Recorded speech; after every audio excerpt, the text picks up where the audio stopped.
representative of Institute for NGO Research. You have the floor. Thank you, Mr. Vice President. We welcome this opportunity to participate in the discussion on the integration of a gendered perspective, as it provides the space to discuss the role civil society, NGOs, and humanitarian aid can play in furthering women's rights. With the important increased emphasis on the integration of a gendered perspective has also come the unfortunate proliferation of groups that exploit the language of women's rights. In particular, numerous European governments provide significant funds to Palestinian NGOs that herald female terrorists as heroes and/or that promote incitement, glorify violence, and advocate for BDS.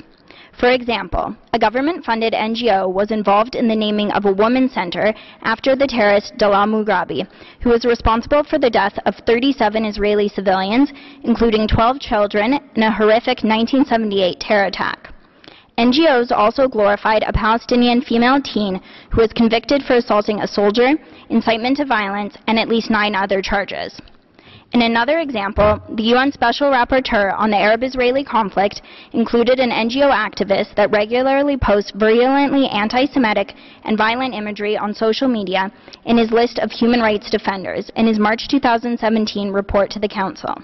Upon being alerted to the incitement promoted by this activist, OHCHR took action and removed her from the report. Mr. Vice President, by using the language of women's rights, these European bankrolled NGOs promote violence and extremism. They encourage Palestinian children to follow in the footsteps of female terrorists and kill innocent civilians. They place anti-Semites on the pedestal of a human rights defender.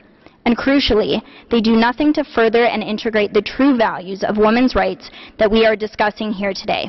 Thank you. Thank you. We have exhausted